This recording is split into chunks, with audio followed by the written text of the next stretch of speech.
Hey learners, in this video we're gonna learn something about arrays and one question, one problem based on an array.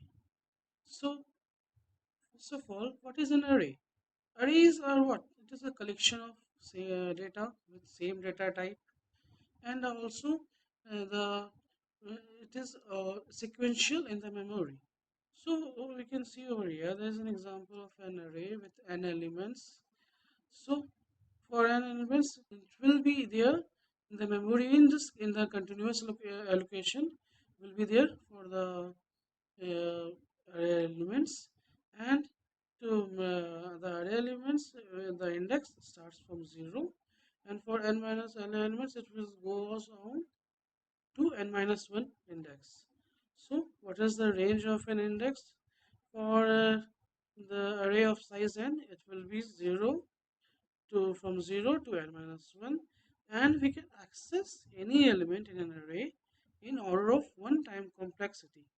So suppose if there is an array of 5 elements, and if you want that to get the value of fifth element, so you can just get it by this array with an index 5 minus 1, which is array of index 4.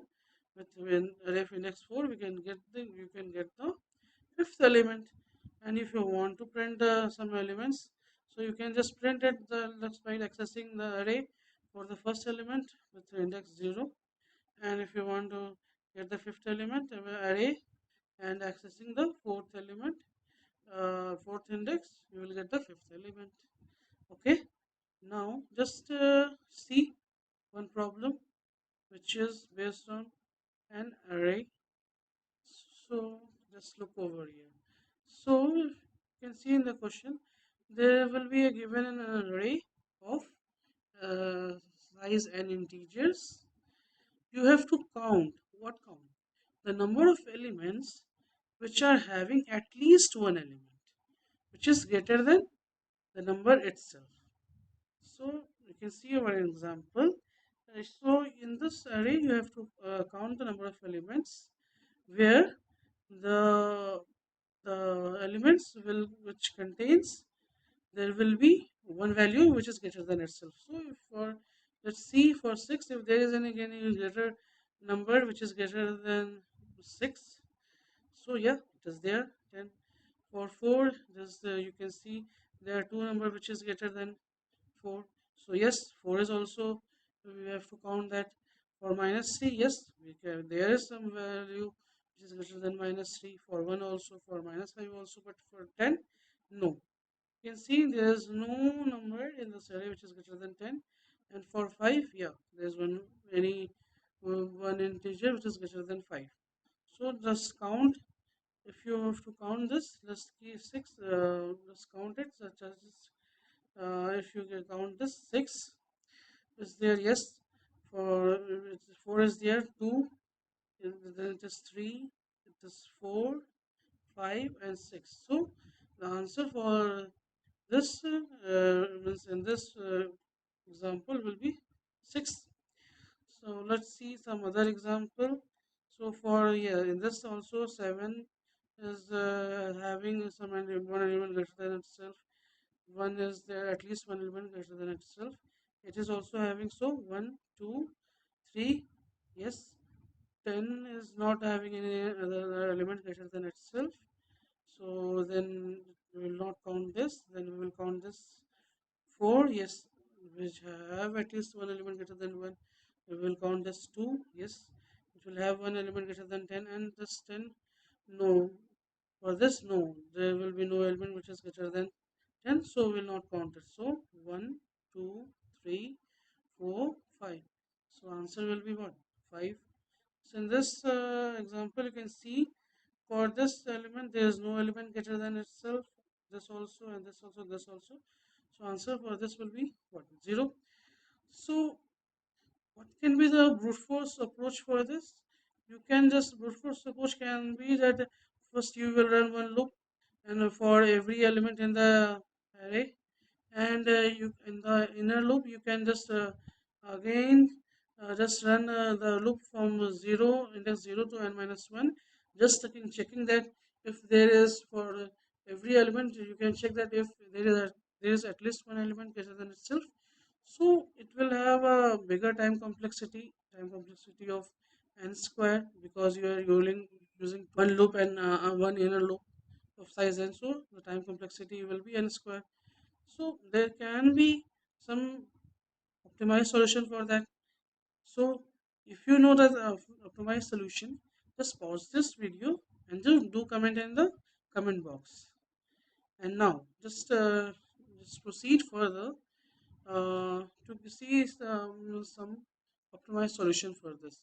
So now just notice over here that in this array, if you count the maximum element uh, in this array, such as which is the maximum element in this, yeah, this 10 is the maximum element. If you just find this the maximum element, so definitely all the other elements which is not equals to the maximum element will be less than itself. So for if all the other elements will be less than this maximum element, then definitely for every element there will be one element which is greater than itself. You can see for this also, for this and this. So also there will be at least one element which is greater than itself, because it is not the maximum element. Maximum element is here, over here. Maximum element is over here. So all the other elements will be smaller than this, or if it is equal, then it will not count. But all the elements will definitely have one element greater than itself, because there is some one maximum element. So we can just leave this max element and just count all the other elements. We'll get the answer. So in this, what are the elements which is not equals to the max element? 1, 2, 3, 4, 5, and 6. So answer is definitely 6 over here. Now just see over here in this array. Just see which is the maximum element. You can see the maximum element over here is 10 only, 10 only, and there is one other element which is maximum, same as the maximum element, 10 only.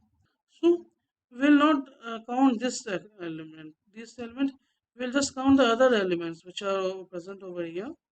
So what are the other elements? Such as 7 is there, 8, 9, 1 and 2. We'll just count all these elements: 1, 2, 3, 4, 5. So answer 5 is there. Now in the other example, let's see that in this, what is the maximum element? 11, and all the elements are 11 only, means same as the maximum element. So what if we will leave all the maximum element, so there will be no element left. So for this an example, the answer will be what? 0. Okay. Now just see the solution for it. Yeah. Now see over here that first what we have to count the maximum element, definitely, and then count all those elements that are not max. Okay. Now just see with just see this with pseudocode. Okay, in this pseudocode you can see over here there is a method count smaller elements, so there is accepted an array. So first get the array length. Just for we have to count the maximum, so just start with the first element and just loop in go for the entire loop, and just see for the every ith element, if it is greater than the ith element, just assign that value to the max, and uh, you will, with this you can get the maximum value. Okay, now just we have to count the other elements, so just I'm starting over count over here with 0, and now what we will do, Now we will run another loop, um, and which starts from 0 to n, and for every element we will just check it if it is max or not. If it is equals to if it equals to max, we will do nothing. If it is doesn't equals to max, then what we will do, we will just increase the count by 1, and after the end of this loop we will just return the count. So what is the time complexity for this solution? You can see over here in this method there is a one loop over here which is running for n times. So order of n will be there for this loop. Okay, for this loop you can see this is also running for n times. So order of n will be there for this loop also. So the final time complexity will be what? Order of n plus n, order of 2n. And if you have watched my last video, you can we must have seen that we have to remove this constant terms from this order of time complexity. So we will just remove this 2, and just finally the order will be of what? Order of n. So learners, this is for this video. In this next video, we will be coming with one interview question asked in Google, one interview coding question which was asked in Google. So just be with us, and also we will be coming with more educational videos on data structure. If you like this video, just click the like button, do subscribe to our channel, and click the bell icon for the latest updates. So thank you.